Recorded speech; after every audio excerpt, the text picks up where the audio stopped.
Hi guys, it's Siddharth here, and I'm coming to you on another beautiful day here in Johannesburg. It's a Sunday afternoon, and I'm just taking some time out to reflect on the year ahead and what I need to achieve. So that just brings me to a message I just want to share with you is a lot of people ask me about how they can go about setting momentum in the year. So it doesn't feel like it's just another year that's repeated from last. And with my experience, what I found is what's really important is the first few months of the year. So basically, the first 3 months. And the reason I say that is because the key word is momentum. If you have great momentum in the beginning, then you more or less will have a very successful year where you achieve a couple of goals.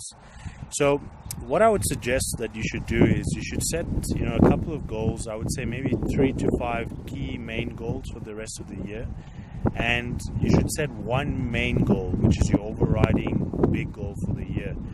And what I would suggest is you set those goals so that you start creating momentum in the first 100 days of the year itself. So what I've done is I've created a 100-day challenge for myself, where I've set goals in terms of my business, my online business, my fitness and my health, my self-development or my personal development, and then other goals where it's sort of things that I want to acquire, like a new house or a new car. Now, the key to the goals is, or setting those goals is, you need to actually create momentum by focusing on the goals on a weekly output. So what I mean by weekly output is you set up specific tasks that you want to create for a goal for that specific week, and then you just make sure that every single day you take a specific action that completes that specific task. So a perfect example is, let's say you set yourself a goal that is to lose a certain amount of weight in the first 100 days.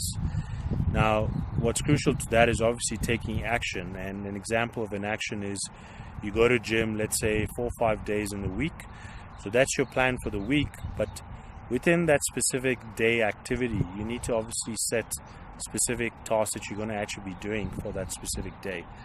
So if you, let's say, are not achieving those 4 to 5 days of activity, working at the gym or working out at the gym, you obviously are not creating that momentum in terms of reaching your specified weight loss for the 100 days itself.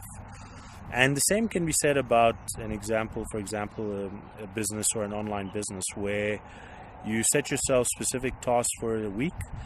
So, for example, I've got an online business. My task for that week would be to have a specific ad running online where I'm doing my marketing and targeting a specific aspect of that marketing itself. If I obviously don't keep that consistently, then I'm not going to create that momentum in terms of my goal. So I think that's a very simple way of creating that momentum in the first 100 days. And really, you should only focus on the first 100 days. Don't think about the rest of the year, because if you start doing that, then what you're going to do is you're going to create a lot of overwhelm for yourself, and that's just going to make you lose momentum and also the habit to obviously focus on the task to achieve your goals. So on top of that, I mentioned you need to create one overriding big goal for the rest of the year. Now, that big goal can be any area of your life. For me specifically, to give an example, my goal is to get to a point for the year where I'm making $40,000 a month in my online business. And what you need to realize is, to get to that big goal for the year, all those small steps you create in the first 100 days, if you're really successful, then obviously you're going to be very successful in achieving that overall big goal. So that's key. And one other thing I want to mention is, for me, for this year, I've probably mentioned already in a previous message, I've spoken about being disciplined and having a sense of ruthlessness. And when I say ruthlessness, what I mean by that is I want to be ruthless on myself. So if I feel I'm not being accountable to myself and I'm not creating a sort of penalty for myself where I'm not achieving specific tasks to create that momentum, then obviously I'm not going to create the kind of lifestyle or the kind of ideal life that I want to create in 2016. And if you see the results come through in this year, there's no reason why you can't apply the same philosophy for every year that follows from there on. So the key is obviously to be disciplined, to be accountable to yourself on a daily basis. And finally, what I want to mention is what's important is to have some kind of reward aspect to achieving your goals. So it's no good just being harsh on yourself and you create a goal and you achieve it, but you don't reward yourself in some way. Always make sure you reward yourself, because that'll also give you incentive to keep striving for new goals. And create rewards which obviously are pleasant for yourself as well, So don't create rewards which are sort of small in nature. It's important that you also reward yourself, because at the end of the day you need to also enjoy yourself.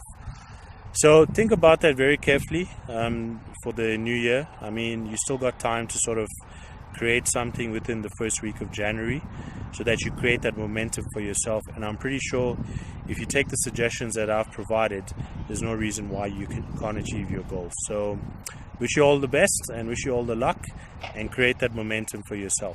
I'll see you soon.